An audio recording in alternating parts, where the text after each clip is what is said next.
যে ভারত এত দরদ দেখাও, আজকে যে ভারত এত দরদ দেখাও বাংলাদেশের প্রতি, যুদ্ধের সময় মৌলানা ভাসানীকে দেখো এই দেশে রাখো নাই, রাখছিল নাকি? ইতিহাস জানেন? মৌলানা ভাসানী যখন ভারত যখন বলল যে ৭১-এর যুদ্ধ যখন শুরু হয়ে গেল, তোমরা আমার দেশে চলে আসো, তোমাদের আশ্রয় দেব, তোমাদের অস্ত্র দেব, তোমাদের ট্রেনিং দেব, তোমরা পাকিস্তানের সাথে, পশ্চিম পাকিস্তানের সাথে যুদ্ধ করে তোমরা দেশকে স্বাধীন করো। এই কথা যখন ভারত বলল, বাংলাদেশের নিরীহ জনপদ জীবন বাঁচানোর জন্য যখন ভারতের সাথে মিলিত হয়ে গেল, বাংলাদেশের তখন ক্ষমতাসীন দলের অন্যতম প্রেসিডেন্ট সদস্য মৌলানা আব্দুল হামিদ খান ভাসানী তিনিও গেলেন। তার নামের আগে মৌলানা থাকার কারণে এই ভারত তাকে বাংলাদেশে পাঠাই দিয়েছে ভারতের আধিকারিক। কাজেই তোমরা আমাদের কত ভালোবাসো সেটা আমরা হাড়ে হাড়ে টের পেয়েছি। কথা বলেন ঠিক কিনা? তোমরা আমাদের কত ভালোবাসো আমরা হাড়ে হাড়ে টের পেয়েছি। যাকে মহব্বত করতে, সেই ফ্যামিলিকে মহব্বত করতে, তাকে দিয়ে দিয়েছি, সেটাকে নিয়ে খুশি থাকো। এর চাইতে বেশি বাড়াবাড়ি করে বাংলার দিকে চোখ তুলে তাকাও না, বাংলার জনগণ তোমার চোখকে উপড়াই ফেলবে। কথা বলেন ঠিক? যা দিয়েছি তাই নিয়ে খুশি থাকো। বাংলাদেশ বিগত ১৬ বছরে তোমাদেরকে যা দিয়েছে, ও ভারত তুমি মনে রাখবা। এই কথা বিগত সময় বলা হয়েছে কি হয় নাই? কথা বলেন হয়েছে কি হয় নাই? সেই সূত্রে গোটা সম্পদটাই তোমাকে দিয়ে দিয়েছি ভারত। এর চাইতে বেশি কিছু আশা করো না। আর যদি মুসলমানদেরকে অস্থিতিশীলতা তৈরি করে দাও, মুসলমানের মধ্যে যদি ভাঙন ধরানোর চেষ্টা করো, তাহলে এই বাংলার জাতি, এই মুসলমান, কে আওয়ামী লীগ, কে বিএনপি, কে জামাত, কে জাসদ, কে বাসদ, কে ধর্মনিরপেক্ষতা মতবাদ, এইটা বাছাই করার সময় থাকবে না। দেশ রক্ষার্থে তোমাকে বৃদ্ধাঙ্গুল দেখি আমরা দেশ স্বাধীন করে নেব। কথা বলা ঠিক কি? পারো না পাকিস্তানের সাথে, পারো না চীনের সাথে, পারো না পার্শ্ববর্তী দেশ যেগুলো আছে ক্ষমতাসীন তাদের সাথে। ছোট্ট একটা দেশ পেয়ে বারবার তোমার রাজ্য করে নিতে মন চায়। কথা বলে না কেন? কথা বলে না কেন? এই বাংলাদেশ যা দিয়েছে অন্য কোনো দেশ থেকে তারা হাতাই নিতে পারে না।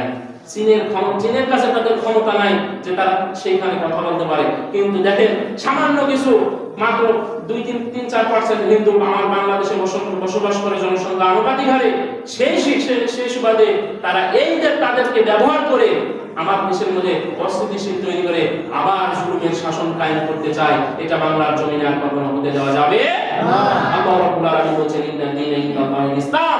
যুগে যুগে ইসলামের উপরে যখন আঘাত এসেছে, আর যারা মনে করেছে ইসলামটা আমার জন্য জীবন বিধান, ইসলামটা আমার জন্য পারফেক্ট, যারা ইসলামকে বুকে ধারণ করে লালন করে জীবন গঠন করেছে, আল্লাহ রাব্বুল আলামিন তখনই ওই জাতির উপরে বিজয় দান করেছে। কথা বলেন ঠিক কিনা?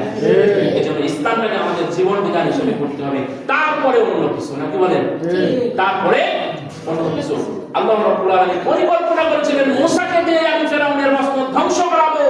সেই মুসাকে যেভাবে দুনিয়া থেকে সরাই দিতে পারে, আল্লাহ যদি চাই যে আলেম ওলামাদেরকে দিয়ে বাংলাদেশ শাসন করাবো, এমন কোনো পরাশক্তি নাই তাদের এই ক্ষমতায় আসা থেকে আটকায়। কথা বলেন ঠিক? কথা বলেন ঠিক কিনা? কারণ হলো সেই জায়গায় দেশ শাসনের জন্য আলেম ওলামার রক্ত ঝরে, ওই জায়গায় আল্লাহ বিজয় না দিয়ে পারেন না। কথা বলেন ঠিক? যে জায়গায় ইসলাম প্রতিষ্ঠার জন্য মাদ্রাসার ছাত্রদের রক্ত ঝরে, ওই জায়গাতে আল্লাহ বিজয় না দিয়ে পারেন না। যে জায়গাতে টুপিওয়ালা দাড়িওয়ালাদেরকে রক্ত ঝরায়, যে জায়গায় তাহাজ্জুদ গুজারি যুবকদের রক্ত ঝরে, সেই জায়গাতে আল্লাহ বিজয় না দিয়ে পারে না। আল্লাহ রাব্বুল আলামিন বিজয় আমাদেরকে দিবেন, কিন্তু আমাদেরকে সূক্ষ্ম মেধা দিয়ে আগায় নিতে হবে। কারণ আন্তর্জাতিক মহলে বাংলাদেশ নিয়ে অনেক রাষ্ট্রই ষড়যন্ত্রে লিপ্ত আছে না? আছে না? আগামীর দিন যদি ইসলামের দিন হয়, আগামীর দিন যদি ইসলাম প্রতিষ্ঠার দিন করতে চান, আগামীর বাংলাদেশ যদি ইসলাম হয়, আগামীর বাংলাদেশে যদি ইসলামের পতাকা উড়াইতে চান, ইন্না দীনা ইনদাল্লাহিল ইসলামের বিকল্প আর কোনো কিছু আছে নাকি? কথা বলেন, এর বিকল্প আর কোনো কিছু আছে? বিকল্প আর কোনো কিছু থাকতে পারে?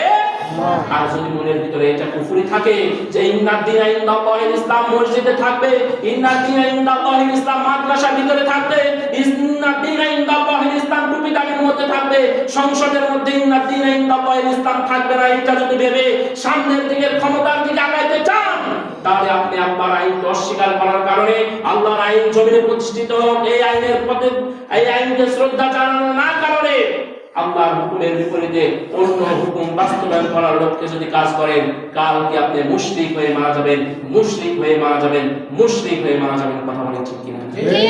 জমিন আল্লাহর, হুকুম চলবে আল্লাহর, ইসলাম আল্লাহর। আমরা ইসলাম মানতে বাধ্য, আমরা মুসলমান, আমাদের উপরে ইসলামটাকে আল্লাহ রাব্বুল আলামিন প্রায়োরিটি দিয়েছে। দুনিয়ার কোনো লোভ লালসা ক্ষমতা মুসলমানদের জন্য প্রায়োরিটির ব্যাপার নয়। সম্মানিত উপস্থিতি হাজিরিন, সামনে যদি ইসলামকে ক্ষমতার মস্তদে বসাইতে না পারে তাহলে বুঝবেন আল্লাহ রাব্বুল আলামিন আবার আমাদেরকে এমন পরীক্ষায় ফেলবে যেখান থেকে উত্তরায় মুসলমানদের ফিরে আসা অসম্ভব হয়ে গেল। কথা বলেন ঠিক কিনা? কথা বলেন ঠিক কিনা?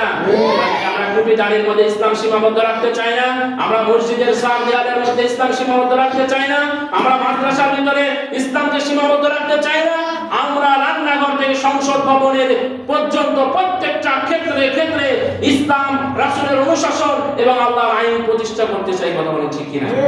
এটা যদি আমার আপনার দিলের এবং মনে প্রাণের আকাঙ্ক্ষা হয়, আল্লাহ রাব্বুল আলামিন তখনই বলেছেন ইন্না দীনা ইনদাল্লাহিল ইসলাম, এইটা হবে তোমার আমার জীবন ব্যবস্থা। কথা বলেন ঠিক কিনা? আল্লাহ রাব্বুল আলামিন আমাদের এই দাওয়াতকে পালন করার তৌফিক দান করুন। আমরা সকলে বলি আমিন। আলহামদুলিল্লাহি রাব্বিল আলামিন। আসসালামু আলাইকুম ওয়া রাহমাতুল্লাহি ওয়া বারাকাতুহু।